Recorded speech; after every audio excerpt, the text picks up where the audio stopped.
It's time for another segment of World War III Watch. Let's just face it. Well, it's already started. Um, yeah, this is not good. We have Trump switching his position on Yemen, switching his position on the the Middle East in general, everything he campaigned on, being the peace president. He's fully now embracing the war president status. Let's take a look at what's going on in Yemen right now.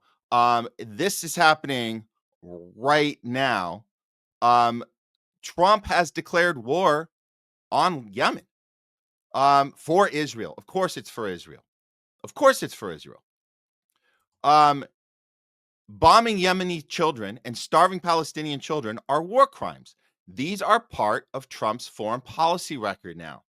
History will remember him as a war criminal. And I want to add to that, they'll also remember Joe Biden as a war criminal because he also started not just the genocide in Gaza, but if you guys remember, Biden also was responsible for bombing Yemen last year. So this is ongoing. Nothing has changed. We have back to back to back to back to back war president. That's it. Trump's first term might have been slightly off the gas pedal, slightly. Other than that, we've just had a series of war presidents. Let's take a look at what's actually happening there. This is the strike, the Trump strike. This is without going through Congress. This is just, and this is what they do now. We don't vote on war anymore. We just do it. All the presidents do it. We've been doing it ever since the Iraq. I think the Iraq war vote was the last time we actually did a little vote with Congress. And of course, they all went along with it then. But now we don't even bother with that. We just send bombs. That's what we do. أثناء استهداف ميناء الحديدة بقارات الطيران الصهيوني الأمريكي استهداف منشآت النفط وأحد كرينات تنزيل الحاويات سلم الله عاد احنا خرجنا قبل شوية لا حول ولا قوة إلا بالله.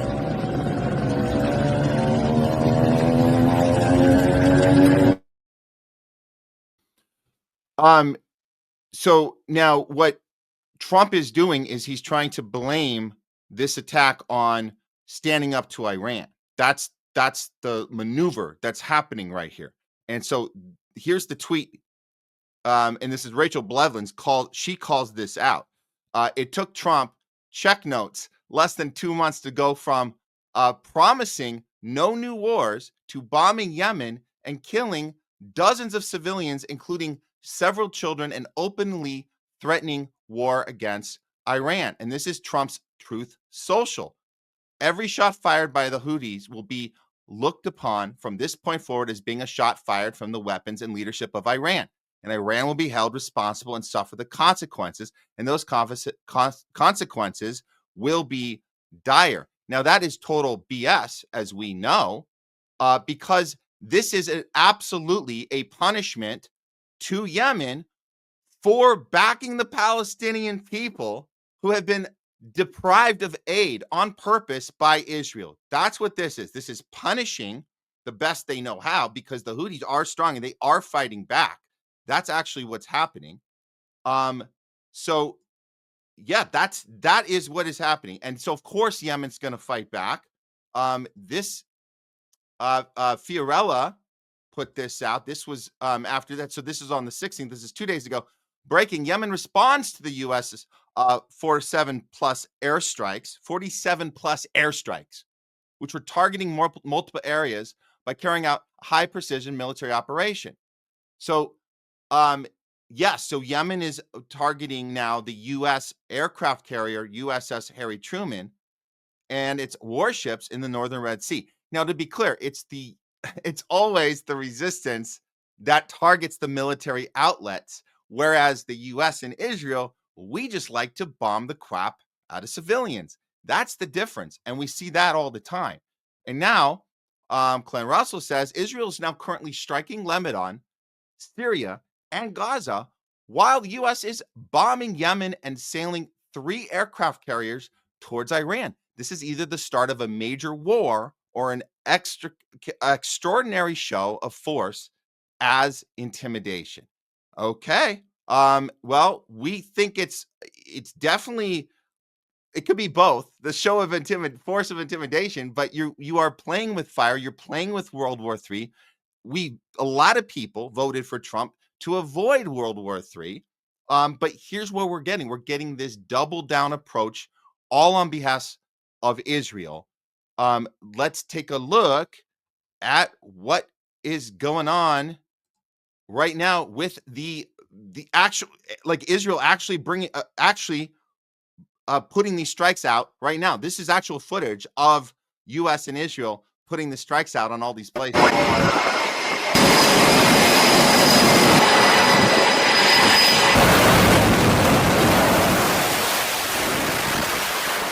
Now they're actually occupying these places, not just attacking, occupying a third of Syria. The U.S. is occupying another third of Syria.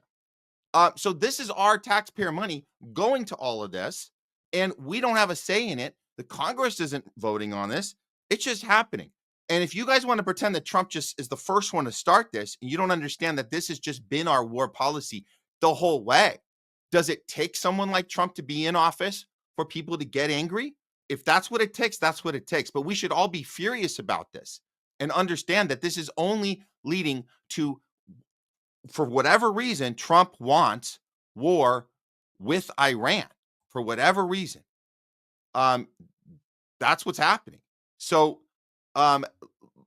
let's hear from the press secretary how Caroline Leavitt justifies this type of action and tries to pretend that Trump is somehow the guy in charge of all this. And as you guys know, it's Israel that's calling all the shots.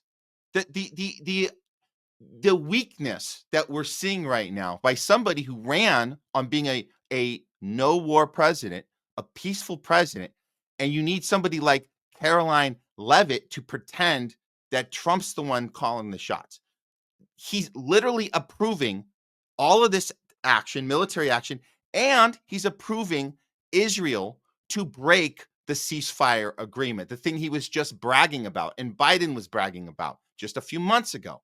Here's the spin from Caroline Leavitt.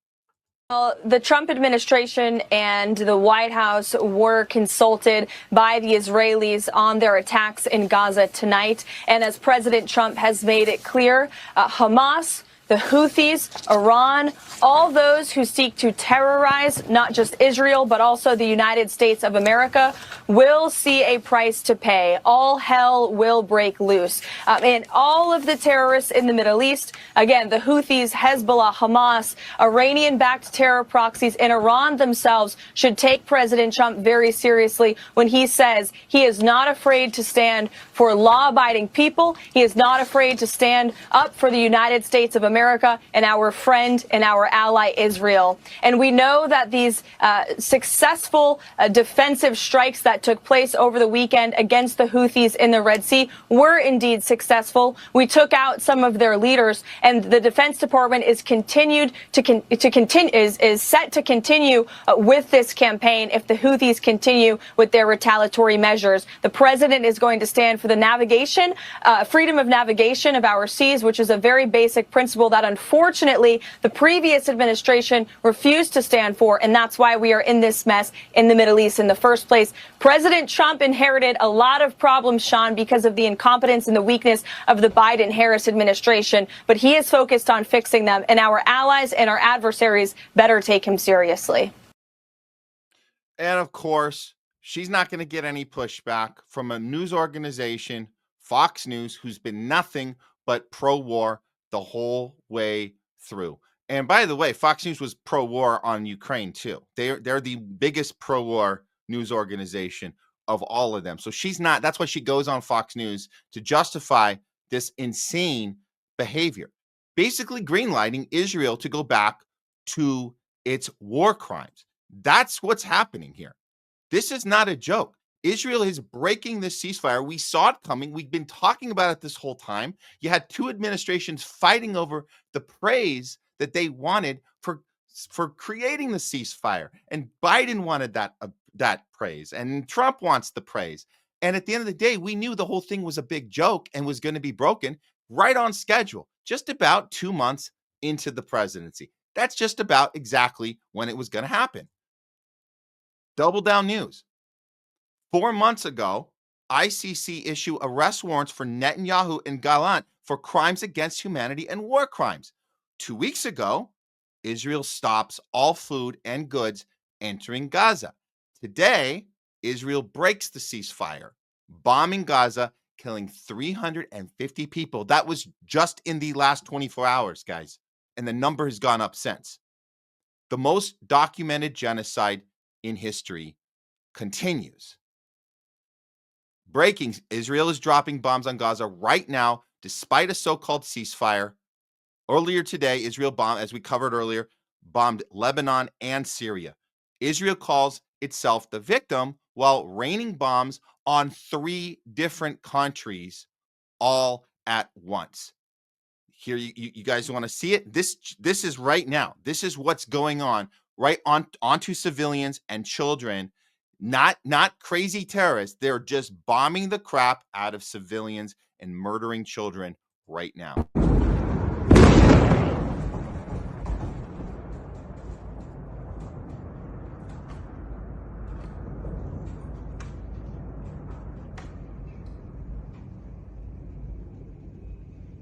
You can hear it. It's hard to see that one, but that's footage right out of the attacks, murdering people right as we speak. We have a clearer one to show you here. Max Blumenthal tweeted this one out. So there's new piles of murdered children in Gaza tonight. Mamad Khalil was kidnapped, jailed, and branded a terror simp by the president's men for protesting for his university to divest from this killing machine. Says it all about the regime we live under. Here's a picture. These are the children they're killing right now.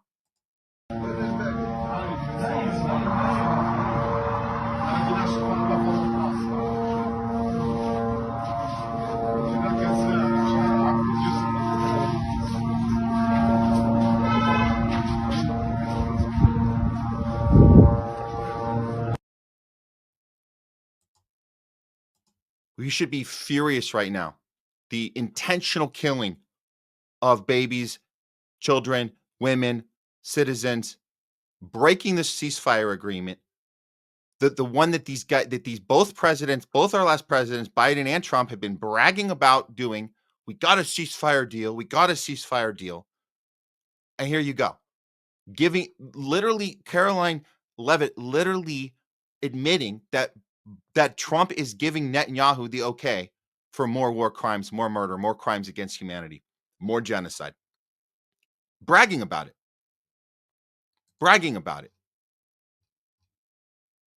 Wow. I mean, this is infuriating. This is infuriating. And I want to remind you guys, Trump ran again. He ran as a peace president. We warned Trump voters. We warned you that's not yes, you have to punish Biden. Yes, you have to punish the current administration at the time that started the funding of this genocide. Yes, you have to punish them. Don't vote them back in.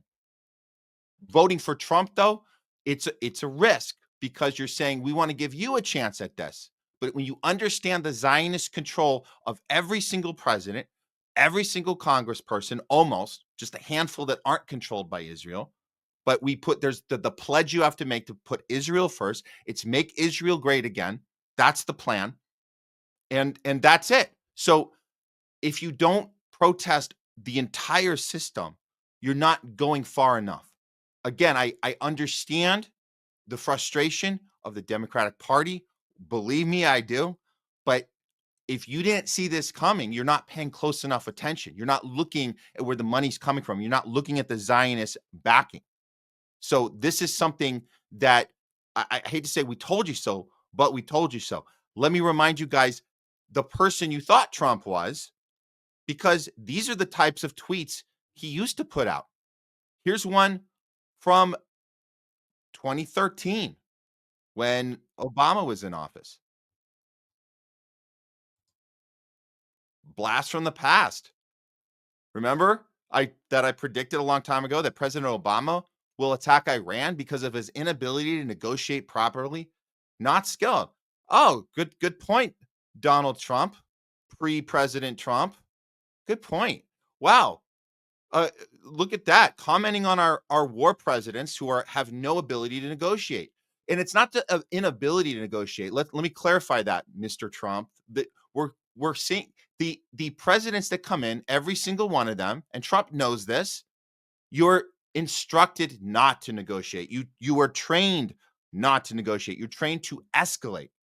So it's not the lack of negotiating ability, it's the strategy of promoting war, promoting aggression, and not engaging with your adversary. All the stuff that we've learned, and you train the American people to believe that that's the way to go. And then you just pit each other on each president, whether it's a D next to the name or an R, and you pretend that it's just a unique problem of one of them, the unique problem of Obama or a unique problem of Trump, and understand the entire system is rigged this way. And it doesn't matter who's in there. They're all behaving like this. So thanks for that blast from the past there, Trump. Do you want another one a little more current? But this was from his first administration. This one he tweeted out in 2019 during his first term. The United States has spent $8 trillion fighting and policing in the Middle East. Thousands of our great soldiers have died or been badly wounded. Millions of people have died on the other side. And this is in caps, going into the Middle East is the worst decision ever made. Tweeted out by Donald Trump during his first term, where one could argue he was the least war president that we've had in our lifetimes. That first term, the least, not totally a peace president, but the least war president. Now he's just 100% doubled down on war. And these tweets, I mean, this is embarrassing. This must be embarrassing for people to bring to his attention. Do you remember doing this, Trump? What has changed? What has changed? Well, we know what's changed. It's the Zionist control. It's the Zionist money. It's Adelson money, $100 million thrown at him after the assassination attempt. He's been controlled ever since. And that's it. And that's it. And here we are again, this close to World War III. Some would say we're already in World War III. And just because you thought Ukraine was going to be taking the pedal off and that was enough to stop the world from blowing up in nuclear annihilation, well, look at this. Look at this. We just doubled, tripled, quadrupled down our presence in the Middle East. And now Trump wants war, literally world war with Iran. So buckle up, guys.